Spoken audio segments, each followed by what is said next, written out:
स्वामी विवेकानंद, स्वामी दयानंद सरस्वती, इन लोगों से अवगत करवा दिए थे। साथ ही साथ जो विदेशी समाज सुधारक थे उनसे भी हम आपको अवगत करवा दिए थे। लेकिन हिंदू धर्म के अंतर्गत ही निम्न जाति या दलित समाज, हिंदू धर्म के अंतर्गत ही निम्न जाति या दलित समाज के बीच भी सुधार आंदोलन चलाए गए। देखिए, दलितों या निम्न जातियों की बात करें हम लोग तो दलित या निम्न जाति का भी व्यापक स्तर पर शोषण किया जाता था। दलित या निम्न जाति को मंदिरों में प्रवेश करने नहीं दिया जाता था। उनके साथ छुआछूत का भेदभाव किया जाता था। तो दलितों को जो समाज के भीतर दबाया जाता था, दलित भी एक प्रकार का हिंदू ही था। दलित भी हिंदू ही था। दलित हिंदू से अलग नहीं था, बल्कि हिंदू में ही जो निम्न जाति के लोग हुआ करते थे उन्हीं को दलित माना जाता था। तो दलितों की आवाज को उठाने का काम भी किया गया था। दलितों की आवाज को उठाने का काम ज्योतिबा फूले, श्री नारायण गुरु, पेरियार, इन लोगों के द्वारा दलितों के आवाज को भी उठाया गया था। इन लोगों के द्वारा जो है दलितों के आवाज को भी उठाया गया था और इन लोगों के द्वारा जो दलितों के आवाज को उठाया गया, इसमें नाम आता है आपको श्री नारायण गुरु का। श्री नारायण गुरु, श्री नारायण गुरु ने किस बात को लेकर आंदोलन किया? तो देखिए, जो दलित होते थे उन्हें मंदिर में प्रवेश की अनुमति नहीं होती थी। जो दलित होते थे उन्हें मंदिर में प्रवेश की अनुमति नहीं होती थी। तो दलितों को जो मंदिर में प्रवेश की अनुमति नहीं होती थी, दलितों को मंदिर में प्रवेश दिलाने को लेकर श्री नारायण गुरु ने महात्मा गांधी के तर्ज पर सत्याग्रह का आयोजन किया। और श्री नारायण गुरु ने महात्मा गांधी के तर्ज पर जो सत्याग्रह का आयोजन किया उसे वाइकॉम सत्याग्रह कहा गया। उसे वाइकॉम सत्याग्रह कहा गया। क्या कहा गया? वाइकॉम सत्याग्रह। वाइकॉम सत्याग्रह कहा गया। वाइकॉम सत्याग्रह के माध्यम से श्री नारायण गुरु ने दलितों को मंदिर में प्रवेश दिलाने को लेकर सत्याग्रह किया और इस सत्याग्रह के माध्यम से हद तक दलितों को मंदिर में प्रवेश की अनुमति दी गई। और जो श्री नारायण गुरु थे, इनका कहना था कि विश्व के सभी लोगों के लिए ईश्वर एक है, धर्म एक है, जाति एक है।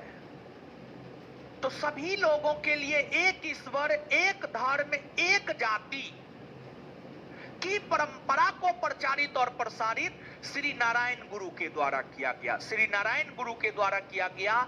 और श्री नारायण गुरु जब दलितों को मंदिर में प्रवेश दिलाने को लेकर, श्री नारायण गुरु जब दलितों को मंदिर में प्रवेश दिलाने को लेकर सत्याग्रह कर रहे थे, तो महात्मा गांधी भी इस सत्याग्रह की सराहना की थी। महात्मा गांधी भी इस सत्याग्रह की सराहना की थी और महात्मा गांधी ने इस सत्याग्रह को अपना समर्थन प्रदान किया था। एक तो दलितों को मंदिर में प्रवेश नहीं दिया जाता था, दलितों को मंदिर में प्रवेश इस सत्याग्रह के माध्यम से दिलाया गया। दूसरी बात यह है कि जो ब्राह्मण होते थे, ब्राह्मणों में भी जो पाखंडी ब्राह्मण होता था, जो ब्राह्मण होते थे, और ब्राह्मणों में भी जो पाखंडी ब्राह्मण होता था, पाखंडी ब्राह्मण ही दलितों का शोषण किया करता था। तो जो पाखंडी ब्राह्मण दलितों का शोषण किया करता था, उन पाखंडी ब्राह्मणों को चुनौती, उन पाखंडी ब्राह्मणों को चुनौती दिया गया ज्योतिबा फूले के द्वारा, ज्योतिबा फूले के द्वारा। और उन पाखंडी ब्राह्मणों को चुनौती पेरियार या श्री रामास्वामी नायकर के द्वारा। श्री रामास्वामी नायकर कहिए या पेरियार कहिए, श्री रामास्वामी नायकर या पेरियार के द्वारा पाखंडी ब्राह्मणों को चुनौती दिया गया, और ज्योतिबा फूले के द्वारा भी पाखंडी ब्राह्मणों को चुनौती दिया गया। ज्योतिबा फूले ने पाखंडी ब्राह्मणों को चुनौती देते हुए निम्न जाति के लोगों को या दलितों को जागरूक करने का काम किया। इन लोगों ने निम्न जाति के लोग या दलित को जागरूक करने का काम किया और कहा कि आप पाखंडी ब्राह्मणों से बचिए। और जो ज्योतिबा फूले हैं, इन्होंने अपनी विचारधारा को प्रचारित और प्रसारित करने के लिए, ज्योतिबा फूले ने अपनी विचारधारा को प्रचारित और प्रसारित करने के लिए सत्य शोधक समाज की स्थापना की। सत्य शोधक समाज की स्थापना की तथा गुलामगिरी नामक पुस्तक की रचना की। गुलामगिरी नामक पुस्तक के माध्यम से अपनी विचारधारा को प्रचारित और प्रसारित करने का काम किया, और साथ ही साथ जो है सत्य शोधक समाज के बैनर तले दलित जाति के लोगों को एकत्रित किया और उन्हें जागरूक किया। वही पेरियार या श्री रामास्वामी नायकर की बात करें तो दलितों को जागरूक करने को लेकर इन्होंने जो है एक विशेष प्रकार का आंदोलन चलाया था, जिसे आत्मसम्मान आंदोलन कहा जाता। क्या कहा जाता? आत्मसम्मान आंदोलन कहा जाता है। और इनके द्वारा जो है रामायण की रचना तमिल भाषा में की गई थी, और इनके द्वारा रामायण की रचना जो तमिल भाषा में की गई थी उसे तमिल रामायण कहा गया। और तमिल रामायण की रचयिता भी पेरियार या श्री रामास्वामी नायकर माना जाता है। तो इन लोगों ने दलितों के बीच जागरूकता फैलाने का काम किया। ये सब बात भी आप याद रखिएगा। आपके नोट में जो है इन बातों का विवरण नहीं है, इसलिए आप अपने कॉपी में इस बात को नोट डाउन कीजिए। पॉइंट वाइज 2, 3, 4, 5 पॉइंट में इसको लिखिए, जल्दी लिखिएगा।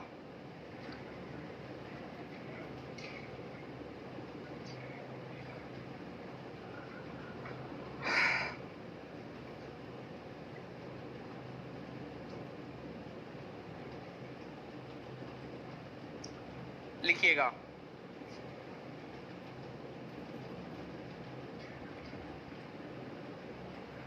श्री नारायण गुरु ने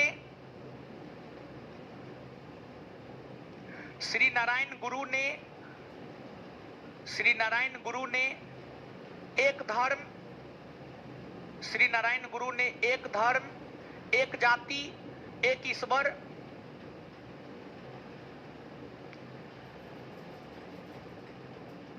श्री नारायण गुरु ने एक धर्म, एक जाति, एक ईश्वर, एक धर्म, एक जाति, एक ईश्वर, एक धर्म, एक जाति, एक ईश्वर की विचारधारा को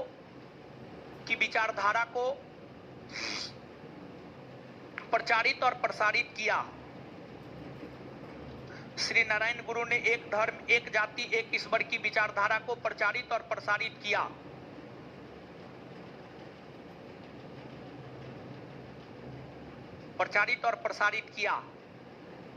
इन्होंने दलितों को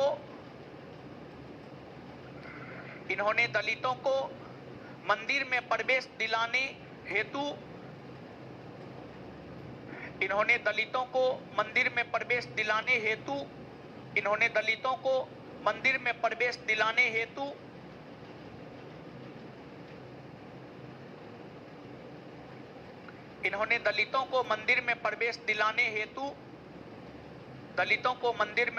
दिलाने हेतु महात्मा गांधी के तर्ज पर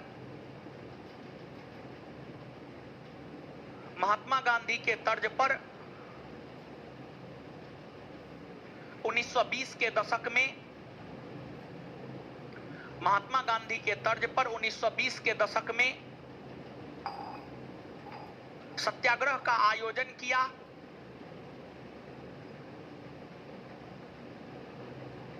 सत्याग्रह का आयोजन किया जिसे वैकोम सत्याग्रह कहा गया।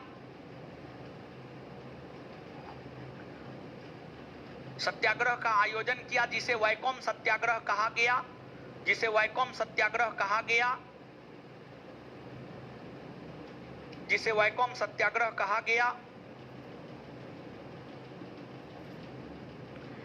महात्मा गांधी ने भी इस सत्याग्रह का समर्थन किया था। महात्मा गांधी ने भी इस सत्याग्रह का समर्थन किया था।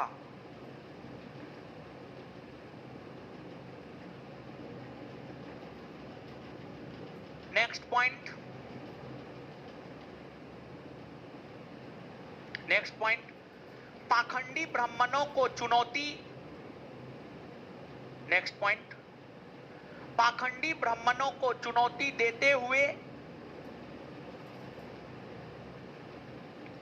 पाखंडी ब्राह्मणों को चुनौती देते हुए, पाखंडी ब्राह्मणों को चुनौती देते हुए तथा पाखंडी ब्राह्मणों को चुनौती देते हुए तथा तथा तथा पाखंडी ब्राह्मणों को चुनौती देते हुए तथा तथा दलितों को जागरूक करने के उद्देश्य से, तथा दलितों को जागरूक करने के उद्देश्य से, तथा दलितों को जागरूक करने के उद्देश्य से, तथा दलितों को जागरूक करने के उद्देश्य से, तथा दलितों को जागरूक करने के उद्देश्य से ज्योतिबा फूले ने, ज्योतिबा फूले ने, ज्योतिबा फूले ने 1873 ईस्वी में, ज्योतिबा फूले ने 1873 ईस्वी में सत्यशोधक समाज की स्थापना की। 1873 ईस्वी में सत्यशोधक समाज की स्थापना की। सत्यशोधक समाज की स्थापना की।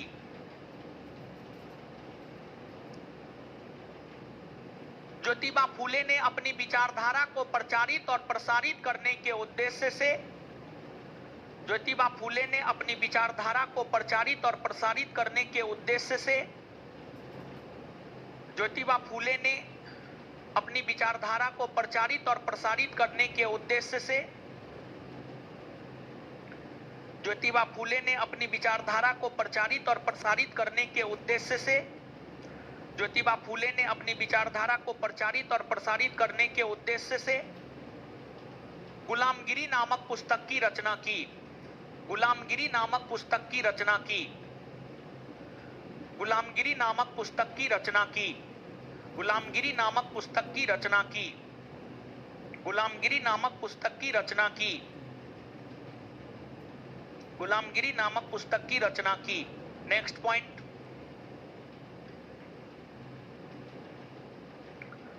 श्री रामास्वामी नायकर या पेरियार ने, श्री रामास्वामी नायकर या पेरियार ने, पेरियार ने पाखंडी ब्राह्मणों को चुनौती देते हुए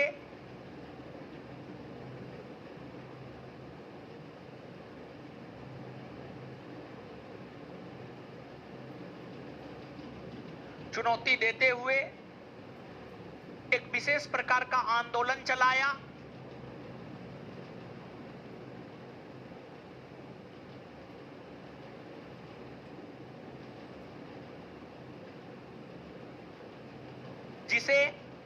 जिसे आत्मसम्मान आंदोलन कहा जाता है। जिसे आत्मसम्मान आंदोलन कहा जाता है। जिसे आत्मसम्मान आंदोलन कहा जाता है। इन्होंने तमिल भाषा में रामायण की रचना की है। इन्होंने तमिल भाषा में रामायण की रचना की है।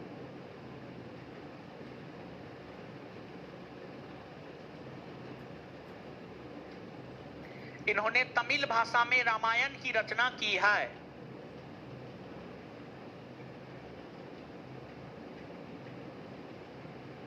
ठीक है, चलिए लिखा दिए। अब आइएगा, एक सेकंड में इसको याद कर लेते हैं, फिर आगे बढ़ जाएंगे। बताइएगा, वाइकोम सत्याग्रह किसने चलाया? वाइकोम सत्याग्रह किसने चलाया? किस लिए चलाया? दलितों को मंदिर में प्रवेश दिलाने हेतु। दलितों को मंदिर में वाइकोम सत्याग्रह श्री नारायण गुरु ने क्यों चलाया?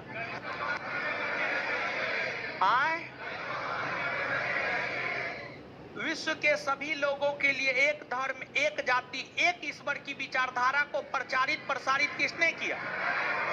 श्री नारायण। विश्व के सभी धर्म के लोगों के लिए एक जाति, एक धर्म, एक ईश्वर की परंपरा को प्रचारित प्रसारित किसने? श्री नारायण। सत्य शोधक समाज की स्थापना किसने की? सत्य शोधक समाज की स्थापना किसने? गुलामगिरी किसकी रचना? गुलामगिरी किसकी रचना है? ज्योतिबा फूले। आत्मसम्मान आंदोलन किसने चलाया? किसने चलाया है? तमिल भाषा में रामायण की रचना किसने की? तमिल भाषा में रामायण की रचना किसने की? अब देखिएगा, हिंदू धर्म के बाद जो अगला धर्म है इस्लाम धर्म है। हिंदू धर्म के बाद जो अगला धर्म है इस्लाम धर्म है। अगर बात हम लोग इस्लाम धर्म की करें तो इस्लाम धर्म का उदय 7वीं सदी ईस्वी में हुआ। 7वीं सदी ईस्वी में, 7वीं सदी ईस्वी में इस्लाम धर्म का उदय हुआ और धीरे धीरे जाकर इस्लाम धर्म में भी कई सारी बुराइयां, इस्लाम धर्म में भी जो है कई सारी बुराइयां, कई सारी कुरीतियां जो है व्याप्त हो गई थी। कई सारी बुराइयां, कई सारी कुरीतियां जो है इस्लाम धर्म में व्याप्त हो गई थी। तो इस्लाम धर्म में जो कई सारी बुराइयां और कुरीतियां व्याप्त हो गई थी, उसको दूर करने को लेकर 19वीं 20वीं सदी में कई सारे आंदोलन चलाए गए। जैसे कि आपको अलीगढ़ आंदोलन चलाया गया, देवबंद आंदोलन चलाया गया, अहमदिया आंदोलन चलाया गया, वहाबी आंदोलन चलाया गया। तो ये सब जो तमाम आंदोलन चलाए गए हैं, ये सभी के सभी आंदोलन इस्लाम धर्म में फैली कुरीतियां या इस्लाम धर्म में फैली बुराइयों को दूर करने को लेकर ये सभी आंदोलन जो है आपको चलाए गए हैं। तो इस्लाम धर्म में व्याप्त जो बुराइयां हैं और इस्लाम धर्म में व्याप्त जो कुरीतियां हैं, उसको दूर करने के लिए अलीगढ़ आंदोलन चलाया गया। अलीगढ़ आंदोलन के बाद जो है आपको देवबंद आंदोलन चलाया गया। देवबंद आंदोलन चलाया गया। देवबंद आंदोलन के बाद जो है आपको वहाबी आंदोलन चलाया गया। वहाबी आंदोलन चलाया गया और वहाबी आंदोलन के बाद जो है आपको अहमदिया आंदोलन चलाया गया। अहमदिया आंदोलन चलाया गया। अहमदिया आंदोलन चलाया गया।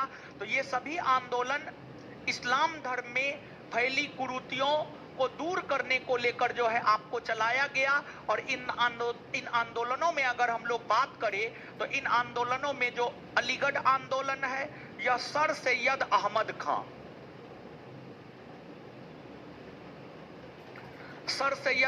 खां के द्वारा चलाया गया था। वही जो देवबंद आंदोलन है, देवबंद आंदोलन जो है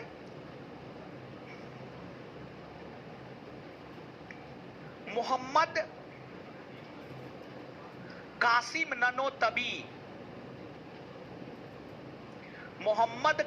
ननोतबी और सैयद अहमद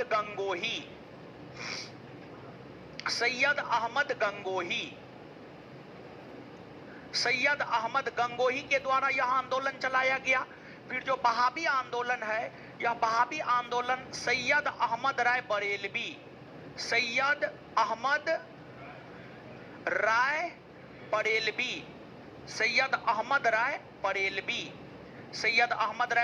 के द्वारा चलाया गया। और जो अहमदिया आंदोलन है, यह आपको मिर्जा गुलाम अहमद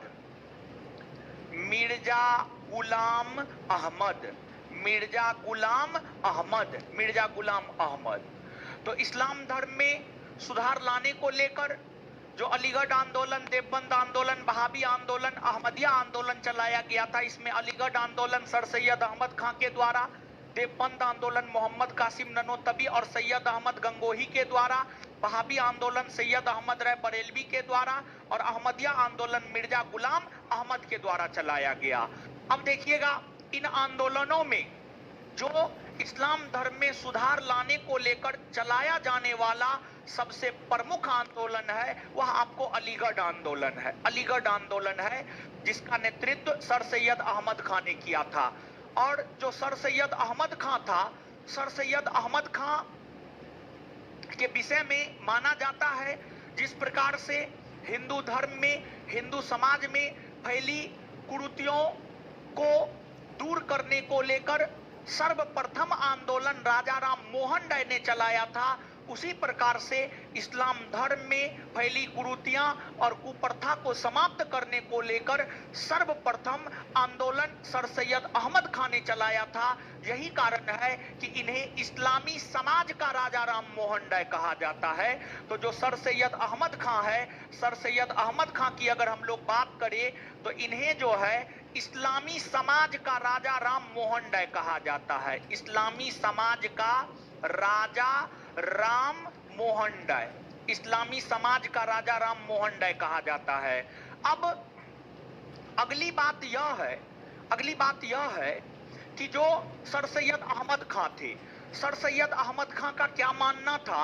तो सर सैयद अहमद खां की अगर हम लोग बात करें तो इनका मानना यह था कि अगर हम अंग्रेजों से मिलकर रहते हैं और अंग्रेजों से मिलकर मुसलमानों को शिक्षित कर देते हैं, अंग्रेजों से मिलकर रहते हैं और अंग्रेजों से मिलकर मुसलमानों को शिक्षित कर देते हैं, और अगर मुसलमान शिक्षित हो जाता है तो वो शिक्षित होने के बाद गलत और सही में फर्क करने लगेगा, और जब इंसान कोई भी हो गलत और सही में उसको फर्क समझ में आ जाए तो मतलब वो शिक्षित हो चुका है।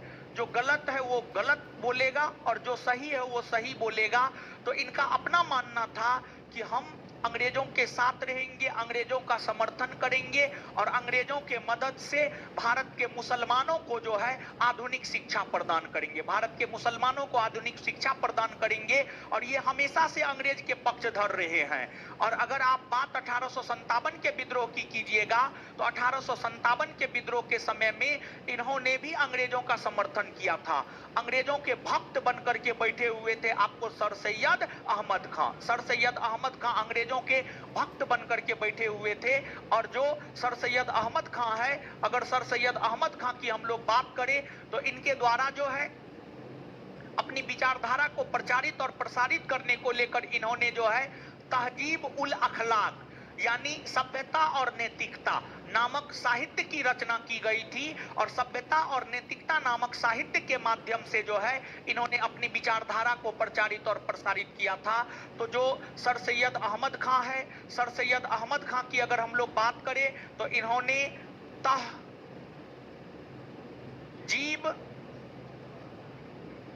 उल अखलाक अर्थात सभ्यता और नैतिकता, सभ्यता और नैतिकता नामक पुस्तक की रचना की। और सभ्यता और नैतिकता नामक पुस्तक की रचना के माध्यम से अपनी विचारधारा को प्रचारित और प्रसारित सर सैयद अहमद खां ने किया।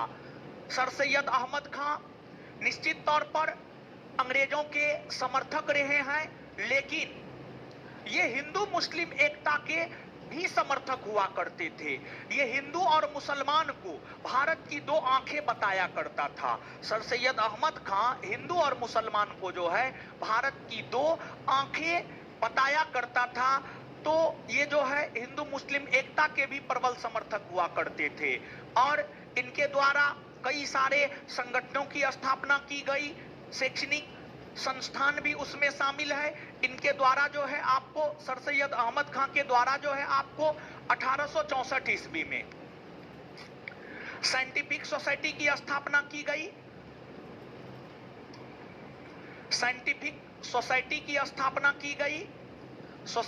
स्थापना की गई और इनके द्वारा 1875 ईस्वी में मोहम्मडन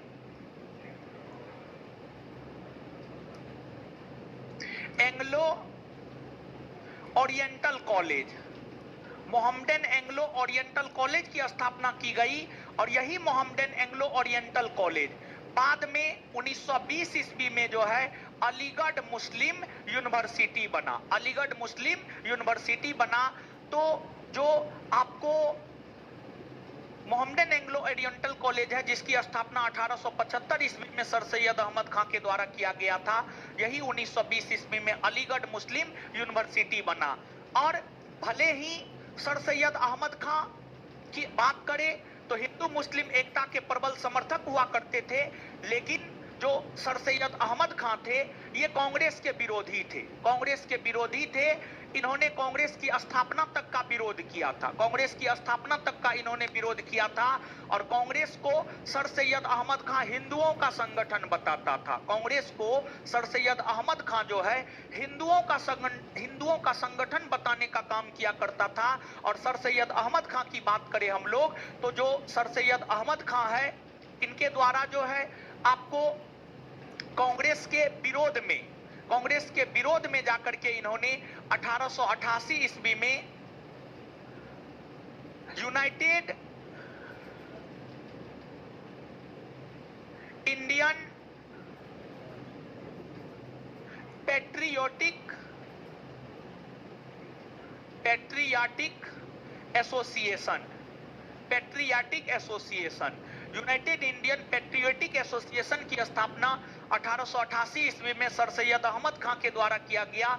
और सर सैयद अहमद खां के द्वारा जो इस संगठन की स्थापना की गई कांग्रेस के विकल्प के तौर पर, कांग्रेस के विरोध के तौर पर जो है कांग्रेस को तोड़ने के लिए इस संगठन की स्थापना सर सैयद अहमद खां के द्वारा किया गया था।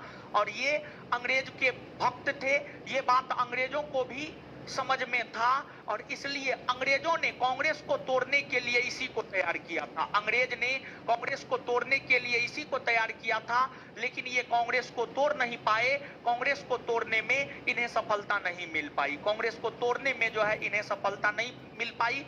बाद में जाकर इनका निधन हो गया और फिर जो है इसके बावजूद भी अलीगढ़ आंदोलन जो है आपको चलता रहा।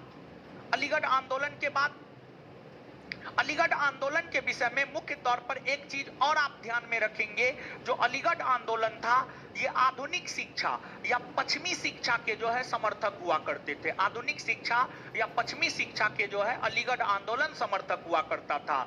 वही अगर बात देवबंद आंदोलन की हम लोग करें तो जो देवबंद आंदोलन था यह अलीगढ़ आंदोलन का ठीक विपरीत चलने वाला आंदोलन था। जो देवबंद आंदोलन था यह अलीगढ़ आंदोलन के ठीक विपरीत चलने वाला आंदोलन था। जिस बात का समर्थन अलीगढ़ आंदोलन करता था उसका विरोध देवबंद आंदोलन करता था।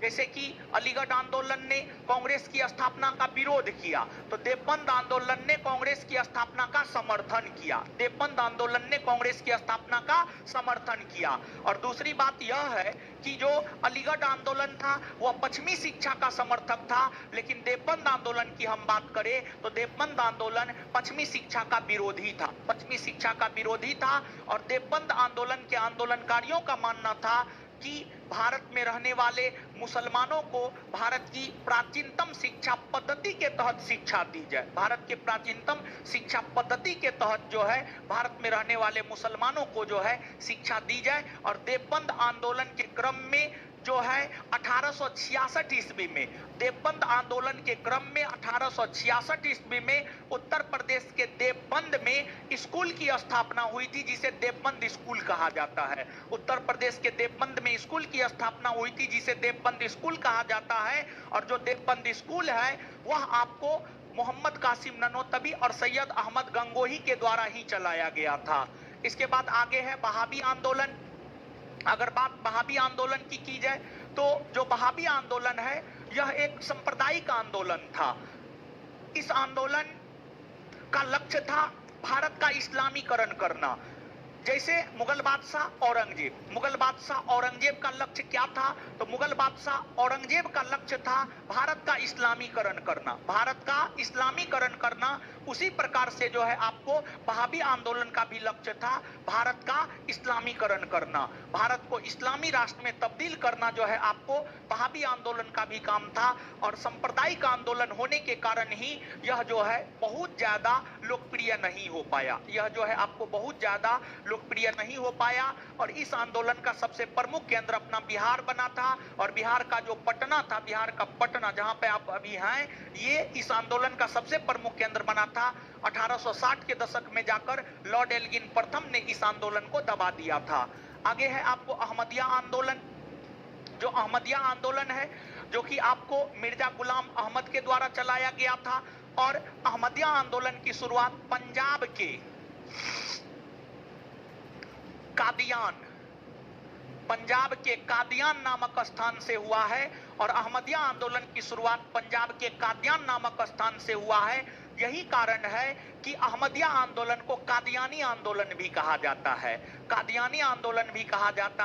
और जो मिर्जा गुलाम अहमद था, मिर्जा गुलाम अहमद की अगर आप बात करेंगे तो मिर्जा गुलाम अहमद जो है अपने आप को दूसरा पैगंबर या मसीहे माऊद तथा कृष्ण का अवतार कहता था। जो मिर्जा गुलाम अहमद है, ये अपने आप को दूसरा पैगंबर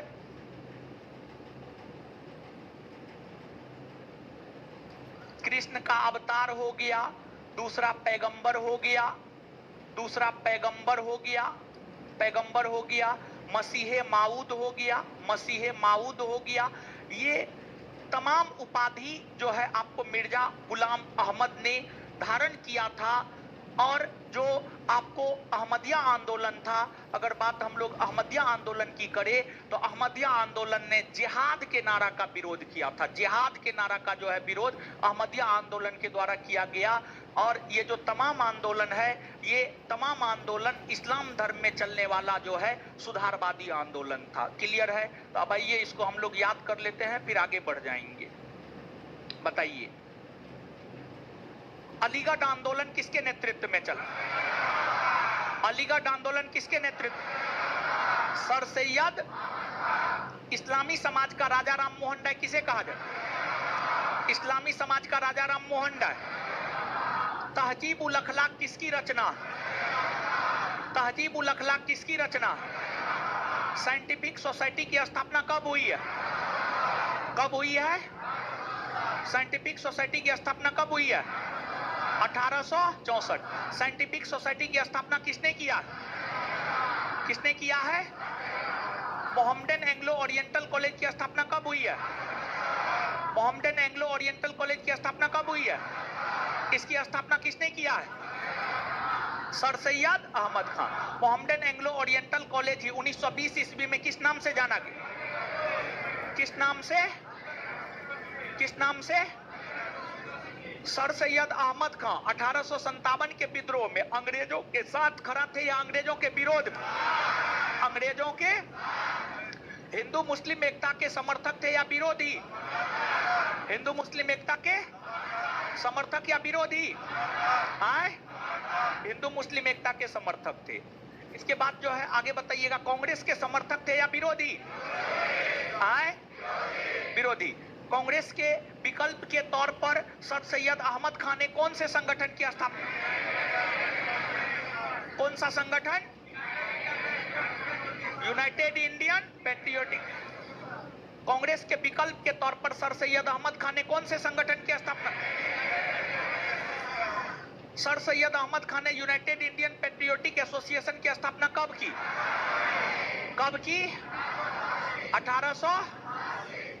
इस्लामी धर्म में चलने वाले सुधारवादी आंदोलन में कौन से सुधारवादी आंदोलन एक दूसरे का ठीक विपरीत विचारधारा वाला था?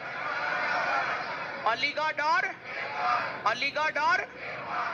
और देवबंद आंदोलन किसके नेतृत्व में चला? मोहम्मद कासिम ननोतबी और सैयद अहमद। देवबंद आंदोलन किसके नेतृत्व में चला? देवबंद आंदोलन किसके नेतृत्व में चला? मोहम्मद कासिम ननोतबी और सैयद अहमद। अच्छा, देवबंद आंदोलन कांग्रेस का समर्थक था या विरोधी? कांग्रेस का। पश्चिमी शिक्षा का समर्थक या विरोधी? विरोधी। पश्चिमी शिक्षा का। पश्चिमी शिक्षा का। वहाबी आंदोलन किसके नेतृत्व में? सैयद अहमद राय। वहाबी आंदोलन किसके नेतृत्व में चला? सैयद अहमद राय। वहाबी आंदोलन किसके नेतृत्व में चला? और इसके बाद आगे बताइएगा कि वहाबी आंदोलन का सबसे प्रमुख केंद्र कौन बना? पटना। कौन बना था? कौन बना था? वहाबी आंदोलन का सबसे प्रमुख केंद्र पटना बना था। किस आंदोलन का लक्ष्य था? भारत का इस्लामीकरण करना। किस आंदोलन का लक्ष्य था? भारत का इस्लामीकरण। वहाबी आंदोलन का लक्ष्य था। चलिए इसके बाद आगे बताइए, वहाबी आंदोलन का दमन किसने किया? लॉर्ड एल्गिन प्रथम। Lord Elgin. वहाबी आंदोलन का दमन किसने किया? अहमदिया आंदोलन किसके नेतृत्व में चला? किसके नेतृत्व में? अहमदिया आंदोलन किसके नेतृत्व में चला? अहमदिया आंदोलन किसके नेतृत्व में चला? मिर्जा गुलाम अहमद। और इसे कादियानी आंदोलन कहा जाता है क्योंकि इसकी शुरुआत पंजाब के कादियानी से। अहमदिया आंदोलन को और कौन सा आंदोलन कहा जाता है? अहमदिया आंदोलन को और कौन सा आंदोलन आए? क्यों कहा जाता है? क्योंकि इसकी शुरुआत हुई है पंजाब के कादियानी से। कौन अपने आप को कृष्ण का अवतार कहता था? अपने आप को कृष्ण का अवतार कौन कहता था? मिर्जा गुलाम अहमद। दूसरा पैगंबर मसीह माऊद मिर्जा गुलाम अहमद। अब देखिएगा, इस्लाम धर्म के बाद जो है आगे सिख धर्म।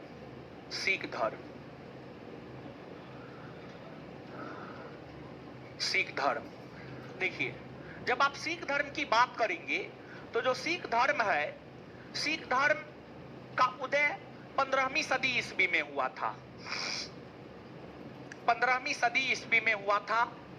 और 19वीं 20वीं सदी में जो सामाजिक धार्मिक सुधार आंदोलन चल रहे थे, उस समय जिन भी धर्मों में सुधार आंदोलन चल रहे थे, उन धर्मों में सबसे नया धर्म, सबसे आधुनिक धर्म सिख धर्म हुआ करता था।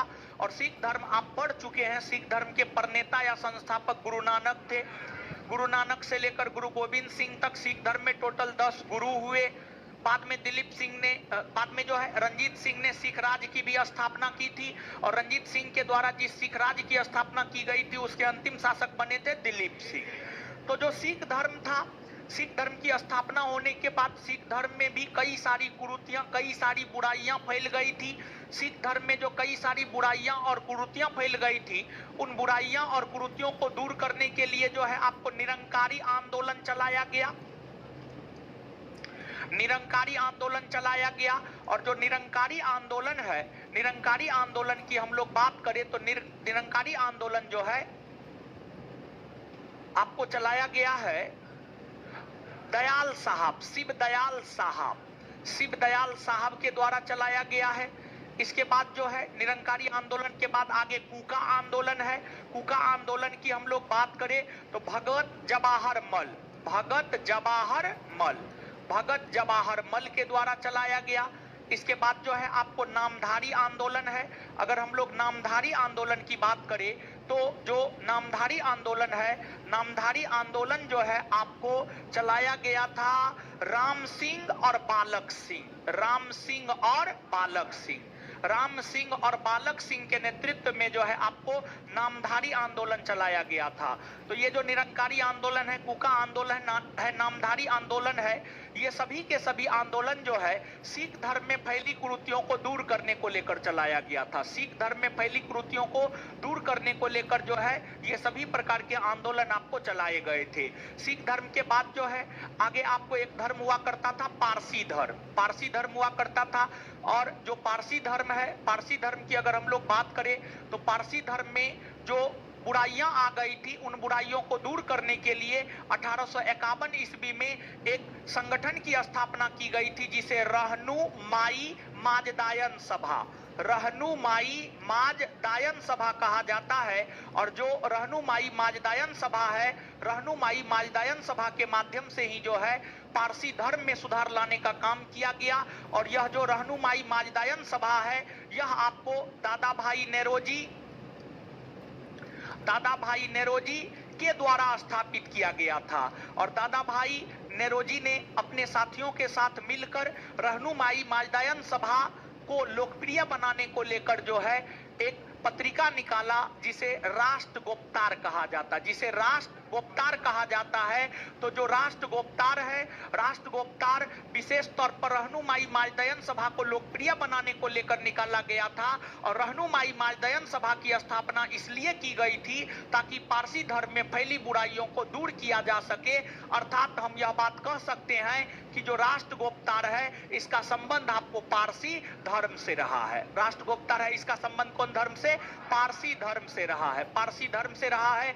आपसे आपके परीक्षा का ये पूछा हुआ क्वेश्चन है कि राष्ट्र गोप्तार पत्रिका का संबंध किस धर्म से है? तो राष्ट्र गोप्तार पत्रिका का संबंध जो है आपको पारसी धर्म से है। कौन धर्म से है? पारसी धर्म से। समझ गए? याद रखिएगा। तो बताइएगा, निरंकारी आंदोलन, कुका आंदोलन, नामधारी आंदोलन, ये सभी आंदोलन किस धर्म में फैली कुरीतियों को दूर करने को लेकर चलाया गया है?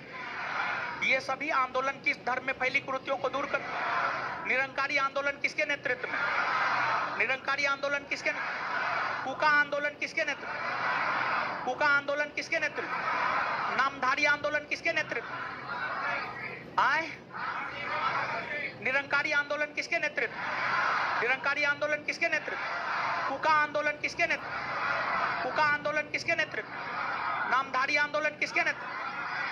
चलिए, पारसी समाज में फैली कुरीतियों को दूर करने के लिए कौन संगठन की स्थापना? कौन संगठन? कौन संगठन?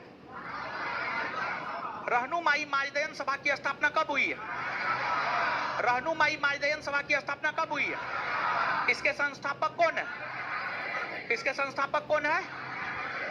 किस संगठन को लोकप्रिय बनाने के लिए राष्ट्र गोप्तार निकाला गया? किस संगठन को? किस संगठन को? राष्ट्र गोप्तार का संबंध कौन धर्म से है? कौन धर्म से है? राष्ट्र गोप्तार किसके द्वारा निकाला गया? दादा भाई। राष्ट्र गोप्तार किसके द्वारा निकाला गया? दादा भाई।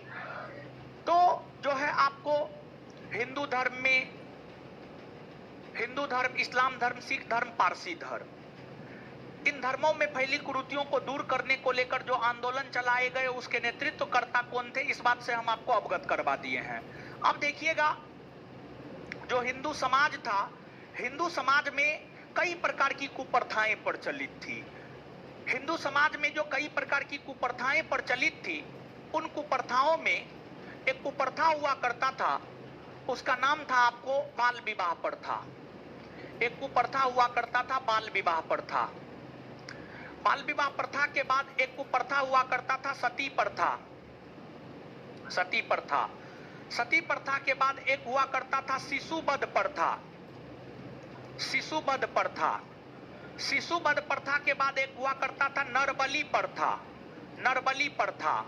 नरबली प्रथा के बाद एक हुआ करता था दास प्रथा। दास प्रथा। दास प्रथा। एक विधवा पुनर्विवाह।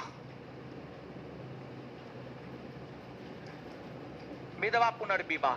तो जो भारतीय समाज था, भारतीय समाज की अगर बात की जाए तो भारतीय समाज में बाल विवाह प्रथा प्रचलित था, भारतीय समाज में सती प्रथा प्रचलित था, भारतीय समाज में शिशुवध प्रथा प्रचलित था, भारतीय समाज में नरबली प्रथा प्रचलित था, भारतीय समाज में दास प्रथा प्रचलित था। तो ये जो तमाम प्रथाएं भारतीय समाज में प्रचलित हुआ करता था, ये जो तमाम प्रथाएं भारतीय समाज में प्रचलित हुआ करता था, सामाजिक धार्मिक सुधार आंदोलन के माध्यम से, जो 19वीं 20वीं सदी में सामाजिक धार्मिक सुधार आंदोलन हुए हैं, उन सुधार आंदोलन के माध्यम से इन प्रथाओं के ऊपर प्रतिबंध लगाने का काम किया गया है। और जब हम आपको भारतीय इतिहास के अंतर्गत ये चैप्टर पढ़ा रहे थे, governor general viceroy, governor general viceroy जब हम आपको बता रहे थे तो उस क्रम में जो है हम इन सभी प्रथाओं से आपको अवगत करवाए थे और साथ ही साथ बताए थे कि किस प्रथा का अंत किस गवर्नर जनरल ने किया, कब किया। इन बातों से हम आपको अवगत करवाए हुए हैं, लेकिन फिर भी नोट में इन बातों की चर्चा है तो थोड़ा बहुत हम आपके साथ इन प्रथाओं की चर्चा कर देते हैं। देखिए, बाल विवाह प्रथा होता यह था कि भारतीय समाज में काफी कम उम्र में 5 बरस, 6 बरस, 7 बरस जन्म लेने के ठीक बाद, यानी जब इंसान को विवाह का मतलब तक प्राप्त नहीं होता था उस समय जो है विवाह कर दिया जाता था। जब इंसान को विवाह का मतलब तक प्राप्त नहीं होता था उस समय विवाह कर दिया जाता था। और छोटे उम्र में विवाह होना ये कोई अच्छी बात नहीं है, बल्कि ये गलत बात है। देखिए, इससे होता ये है कि एक तो जो कम उम्र में विवाह होता है, जिसका भी कम उम्र में विवाह हुआ है, होता यह है कि उसका शारीरिक विकास नहीं हो पाता है, मानसिक विकास नहीं हो पाता है और कई रोगों से वो ग्रसित हो जाता है और उनका जीवन काल काफी कम रह जाता है, उनका जीवन काल काफी कम हो जाता है। तो बाल विवाह कोई अच्छी व्यवस्था नहीं थी, बल्कि ये गलत व्यवस्था थी, बल्कि यह एक प्रकार की कुप्रथा हुआ करती थी। और बाल विवाह प्रथा के ऊपर सर्वप्रथम प्रतिबंध लगवाने का प्रयास जिसने किया उसका नाम था ईश्वरचंद विद्यासागर। ईश्वरचंद विद्यासागर, और ईश्वरचंद विद्यासागर ने ही 1860 ईस्वी में पहली बार लड़की के विवाह के न्यूनतम उम्र को 10 वर्ष निर्धारित करवाने का काम किया था। इसके बाद अगर बाल विवाह प्रथा की बात करें तो बाल विवाह प्रथा के ऊपर प्रतिबंध लगाने को लेकर, बाल विवाह प्रथा के ऊपर प्रतिबंध लगाने को लेकर जो है ब्रिटिश काल में कई सारे एक्ट पारित हुए थे। ब्रिटिश काल में जो कई सारे एक्ट पारित हुए थे उसमें एक नेटिव मैरिज एक्ट था। नेटिव मैरिज एक्ट था जो कि 1872 ईस्वी में पारित हुआ था। और इस नेटिव मैरिज एक्ट के तहत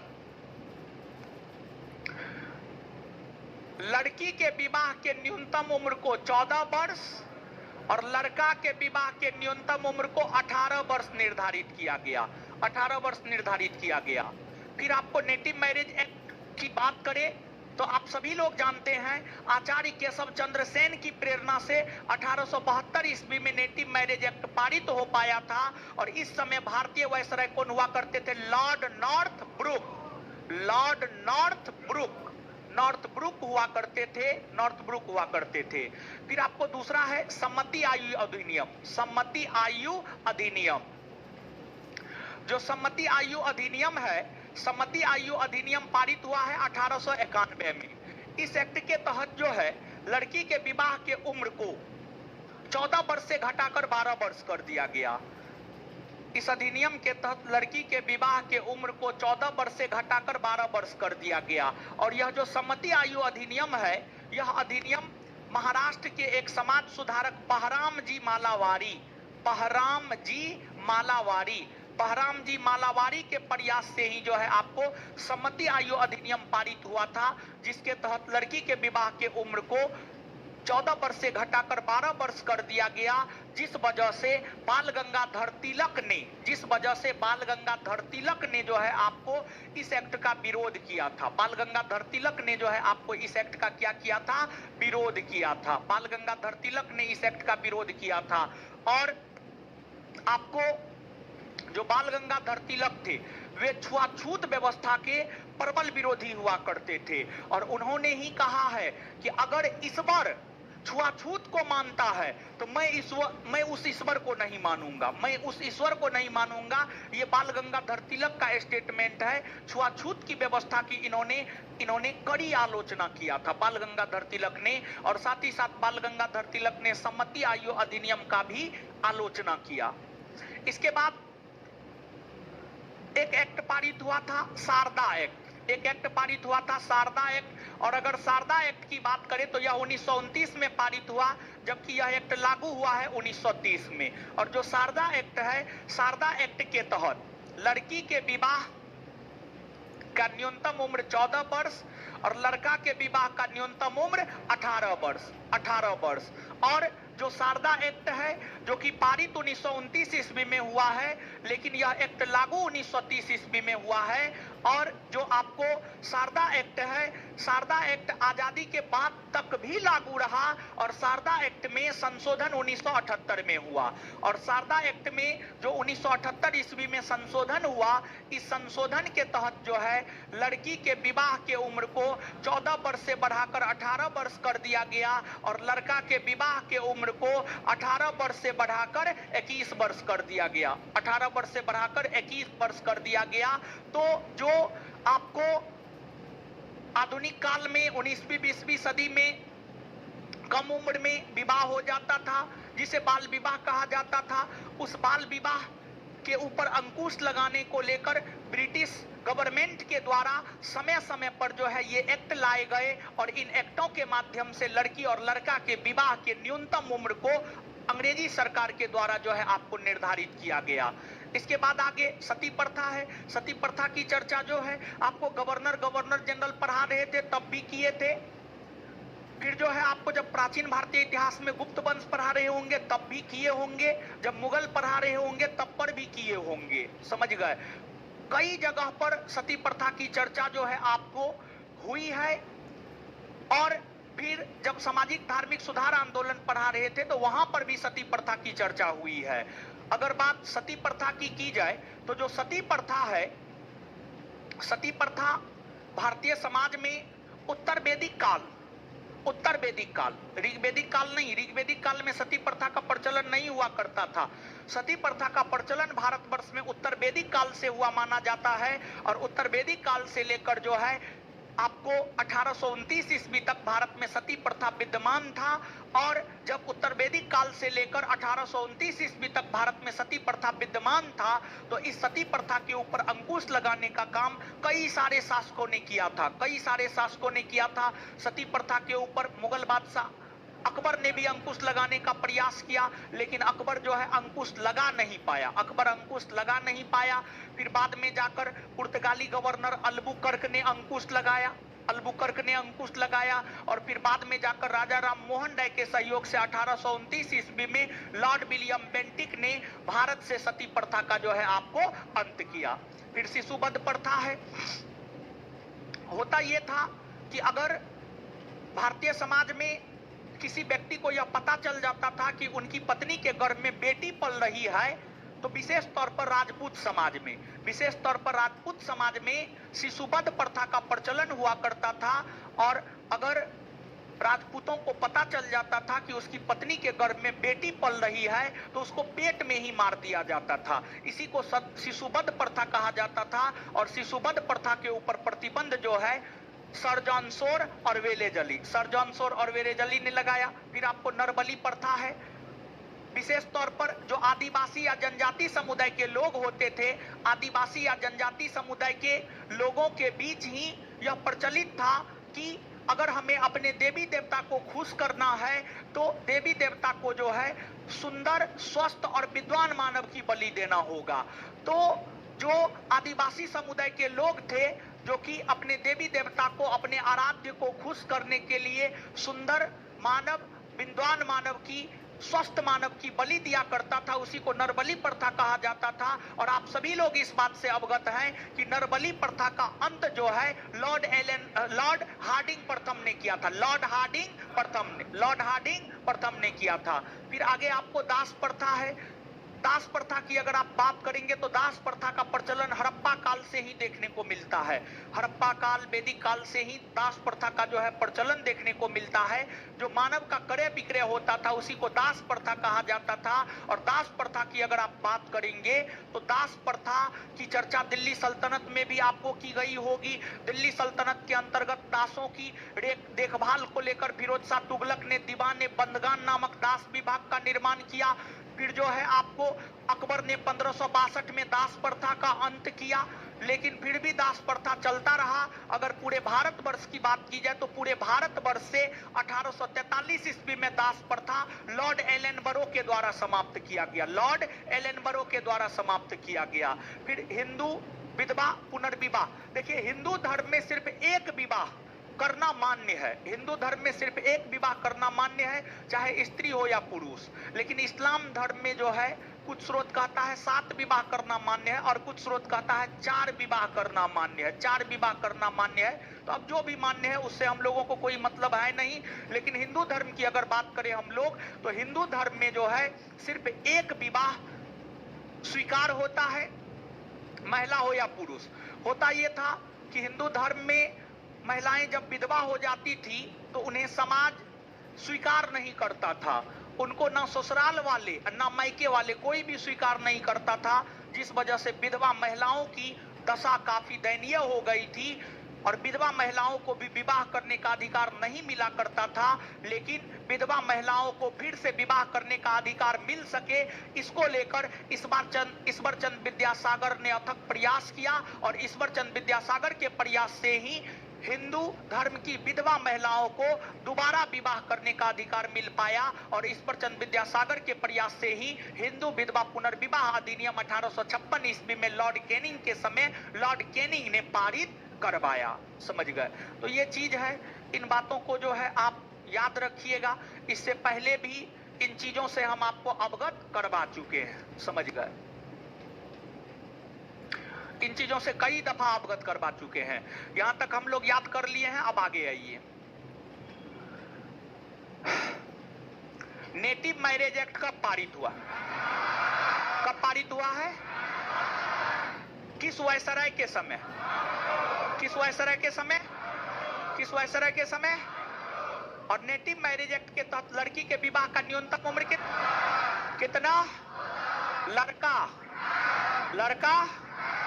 अच्छा, नेटिव मैरिज एक्ट जिस समाज सुधारक के प्रयास से पारित हो पाए, आचार्य केशव चंद्र नेटिव मैरिज एक्ट की समाज सुधारक के प्रयास से प्रारंभ हो पाए। आचार्य केशव चंद्र। सम्मति आयु अधिनियम कब पारित हुआ? सम्मति आयु अधिनियम कब पारित हुआ? इसके तहत लड़की के विवाह के उम्र को 14 वर्ष से घटाकर कितना? 14 वर्ष से घटाकर सम्मति आयु अधिनियम किसके प्रयास से पारित हो पाए?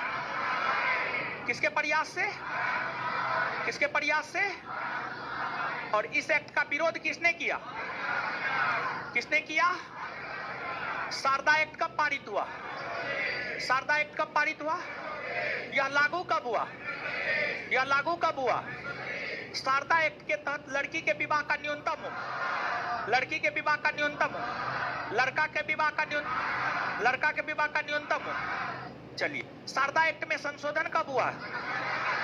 कब हुआ है? शारदा एक्ट में संशोधन कब हुआ है?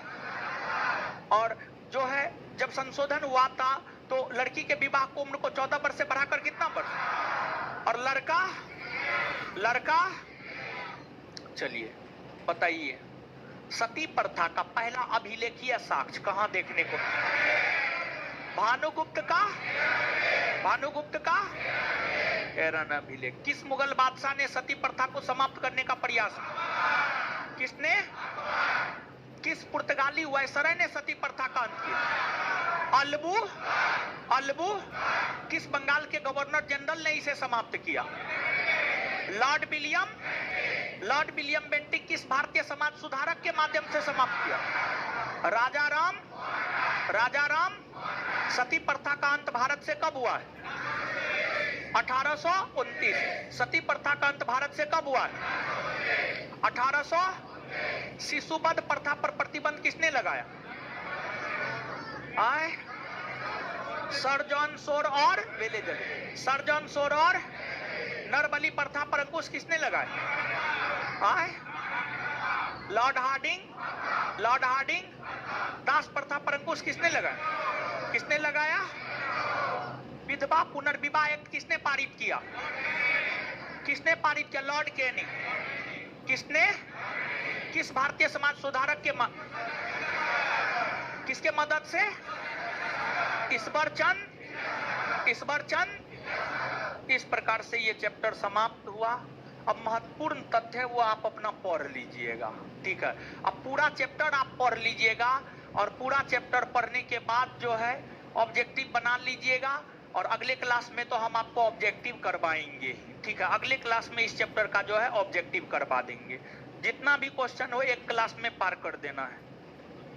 हाँ है, ज्यादा है, रिपीटेड भी है बहुत, ठीक है, रिपीटेड भी है। चलिए, हाँ जितना भी है, ठीक है। तो ये बात है। अब सुनिए, खत्म हो गया ये चैप्टर। अब 7वां चैप्टर का नोट जो है सोमवार या मंगलवार तक आपको मिल जाएगा, ठीक है। उसमें है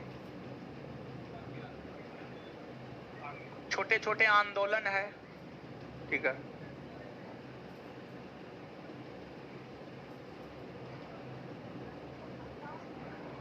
है, कल क्लास नहीं हुआ था? कल क्लास हुआ है ना? और सर बोले हैं, चैप्टर 8 खत्म हो गया है। क्या हुआ? नम्मा नहीं पढ़ाएंगे? नम्मा में क्या है? विलियन है, नहीं पढ़ा है, क्या है?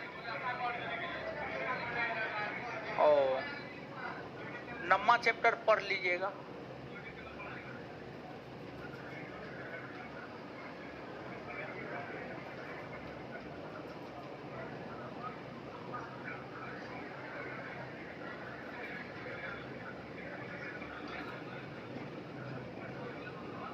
ठीक है, 10वां चैप्टर होगा मंगलवार से। हाँ, तो कल जो आपका क्लास नहीं होगा, वीडियो डाल दिया गया होगा या नहीं डाला होगा तो डाल देगा आज। 9वां चैप्टर आप अपना कर लीजिएगा, ठीक है। हाँ, आए क्या आप बात कर रहे हैं ना? सब बात तो करिए रहे हैं, हम तो है ये हैं, ठीक है। भाग थोड़े गए हैं, नहीं। अब सब चीज क्लियर कर देते हैं। इतना बात समझ में आ गया? और जब याद करवाते हैं ना तो बहुत लोग देखते हैं मुंह बंद करके रहते हैं, कोई दिक्कत ना है। अब सुनिए, बार बार बोल रहे हैं ऑनलाइन ऑफलाइन। जो भी 10 से 12 एसआई बैच के छात्र हैं, 8 से 10 जो टेस्ट चलता उसको ज्वाइन कीजिए, ज्वाइन कीजिए, ज्वाइन कीजिए।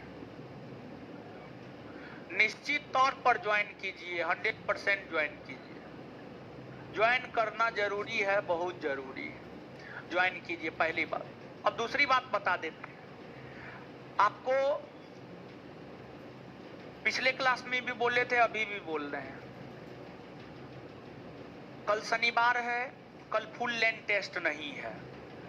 कल बायोलॉजी का टेस्ट है, बायोलॉजी का क्लास टेस्ट है, चैप्टर नंबर 1 से लेकर 9 तक। और ये टेस्ट है कल आपको 12:30 बजे से। ये टेस्ट है कल 12:30 बजे से, और 12:30 बजे से टेस्ट यहीं पर है। कल बायोलॉजी का टेस्ट है, चैप्टर नंबर 1 से लेकर 9 तक, 12:30 बजे से यहीं पर है। और जो आपको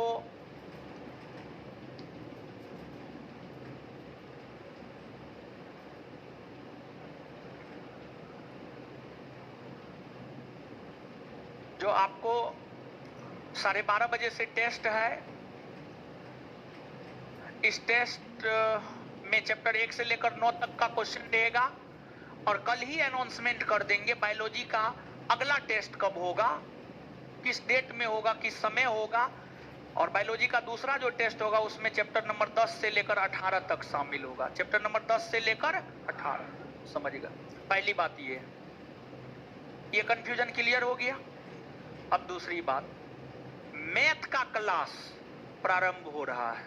मैथ का क्लास, आप लोग हल्ला कर रहे थे मैथ मैथ मैथ, तो मैथ का क्लास प्रारंभ हो रहा है।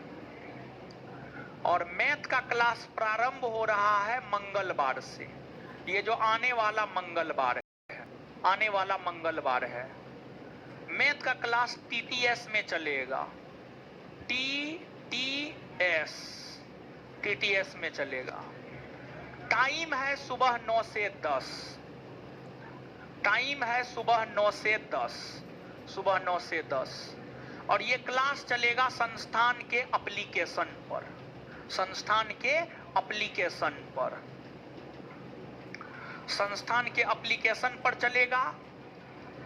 और यह क्लास सिर्फ ऑनलाइन है। ऑफलाइन छात्रों को भी मैथ ऑनलाइन ही करना है, ऑफलाइन छात्रों को भी मैथ ऑनलाइन ही करना है, एप्लीकेशन पर जाकर करना है, ठीक है।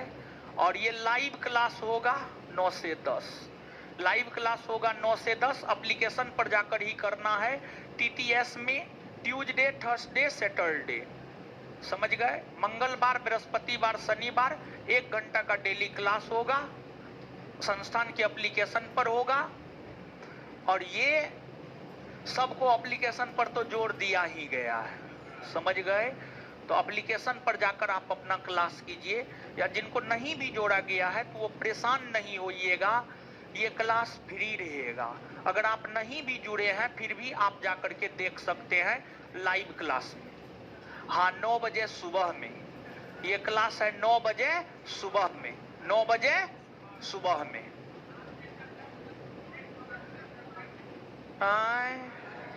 8 से 10 टेस्ट MWF में होता है, 8 से 10 टेस्ट MWF में होता है, TTS में नहीं होता, ठीक है।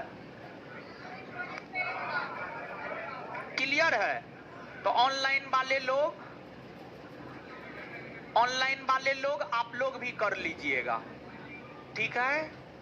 ऑनलाइन वाले लोग आप लोग भी जो है कर लीजिएगा। मैथ आपका शुरू हो रहा है, रिकॉर्डेड काहे न रहेगा, रिकॉर्डेड रहबे करेगा। अरे कैसे देखिएगा, वो आपका प्रॉब्लम है, आप जानिए, हम क्या करें, ठीक है। और एप्लीकेशन पर जो है ये क्लास बाद में भी अवेलेबल रहेगा आपके बैच में। मैथ का आपका एक सेक्शन बना दिया जाएगा आपके बैच में, वहां पर जो है वीडियो लाइव क्लास होने के बाद वीडियो अब अवेलेबल करवा दिया जाएगा, समझ गए। मैथ भी शुरू करवा दिए हैं। अब बताइए और कोई दिक्कत? आए आए, अरे क्या बोल रहे हैं, जोर से बोलिए ना जी। सेट छूट गया तो हम क्या करें, छूट गया तो ये तो आपका ना प्रॉब्लम है, छूट गया है, छूट गया तो हम क्या करें। आप नहीं आ रहे थे तो ये आपका प्रॉब्लम है, आप जानिए। और एडमिशन नहीं हो रहा था तो बोले थे ना ऑनलाइन अवेलेबल करवाए तो ऑनलाइन ले लेते। सेट छूट गया, छूट गया, हमको नहीं मालूम है, क्या कीजिएगा। इतना दिमाग नहीं है कि छूट गया है तो हम क्या करेंगे, हम नाचेंगे आपके लिए, हम आपको खरीद के देंगे सब चीज। सेट छूट गया, चलिए हो गया। और बताइए और कोई दिक्कत है? नहीं ना है। अब current affair, current affair, current affair का जहां तक सवाल है, जब तक नोटिफिकेशन नहीं आएगा करेंट अफेयर के लोग को लेकर बात नहीं करेंगे। जिस रोज नोटिफिकेशन आएगा उस रोज से करेंट अफेयर पे बात करेंगे, समझ गए। अरे अभी करेंट अफेयर पे बात करने से कोई फायदा नहीं, नोटिफिकेशन आने दीजिए, नोटिफिकेशन आने के 6 महीना बाद आपका परीक्षा होगा, समझ गए। तो ये चीज है, नोटिफिकेशन आने के बाद करेंट पर बात करेंगे। नहीं, रात में नहीं करेंगे, सुबह में 9 से 10 है, सुबह में 9 से 10 है क्लास। चलिए दीजिए होमवर्क सब।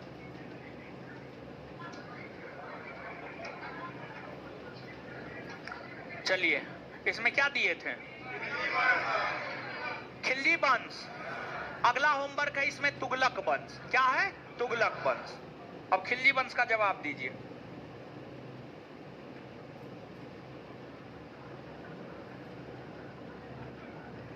बताइए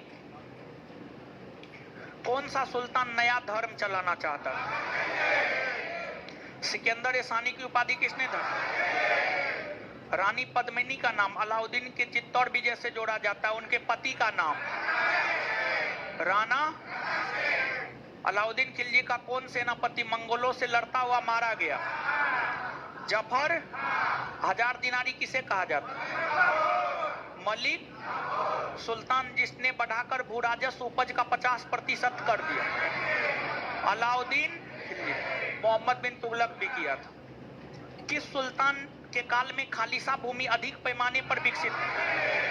अलाउद्दीन खिलजी। अलाउद्दीन खिलजी के देवगिरी अभियान के समय वहां का शासक रामचंद्र। 1303 में काकतीय शासकों की सेना ने किसकी सेना को वारंगल में परास्त किया? अलाउद्दीन। किस शासक ने अपने आप को खलीफा घोषित किया? मुबारक खिलजी। मुबारक खिलजी। मुबारक। सार्वजनिक वितरण प्रणाली की शुरुआत किसने की? बाजार नियंत्रण प्रथा को लागू किसने? अलाउद्दीन। चलिए आगे तुगलक वंश इसमें कर लीजिएगा।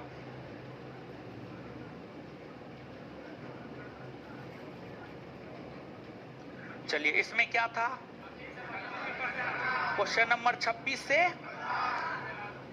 पेज नंबर 183 से 190।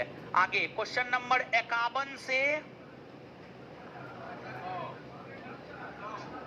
देख रहे हैं क्या है? 51 से 100 रहने दीजिए, मैथ रीजनिंग सब है। क्वेश्चन नंबर 51 से 100। 51 से 100 क्वेश्चन बैंक में क्वेश्चन नंबर 51 से 100। क्वेश्चन नंबर 51 से 100। क्वेश्चन नंबर 51 से 100 पेज नंबर 191 से 191 से 201। 191 से 201 इसमें मैथ रीजनिंग है, ठीक है, इसलिए दे रहे हैं। पेज नंबर 191 से 201 क्वेश्चन नंबर 51 से 100 बताइए, राज्यसभा साधारण विधेयक को अधिकतम कितने दिन तक रोक सकती है? 6। मझगांव डाक लिमिटेड कहां है? मुंबई में ना। संवाद कौमुदी किसकी रचना? Raja Ram. Servant of India Society की स्थापना किसने की? गोपाल कृष्ण। सोम प्रकाश किसकी रचना? आए ईश्वरचंद। डेविस कप कौन खेल से संबंधित? कौन खेल? लोकसभा के विपक्ष के प्रथम नेता राम सुभद। गारो खासी जयंतिया पहाड़ी कौन नट? मेघालय में ना। अकबर द्वारा 1567-68 में चित्तौड़ पर आक्रमण के समय मेवाड़ का शासक कौन था? राणा उदय सिंह। निर्विरोध निर्वाचित होने वाला राष्ट्रपति नीलम संजीव। भोपाल गैस दुर्घटना में मिथाइल आइसो रैयतबाड़ी बंदोबस्त किसने प्रारंभ? टॉमस। पश्चिम बंगाल में होने वाले मानसून पूर्व की वर्षा को क्या कहते हैं? काल बैसाखी। शिक्षा एवं संस्कृति का अधिकार 29 और कृषि का काटो जलाओ प्रतिरूप भारत के किस राज्य में प्रचलित? उत्तरी। मुगल दरबार में प्रमुख चित्रकार कौन था जिसके नेतृत्व में अकबर ने चित्रकला का एक पृथक विभाग स्थापित किया? अब्दू। चलिए इससे आगे मिलते हैं अगले क्लास में। धन्यवाद।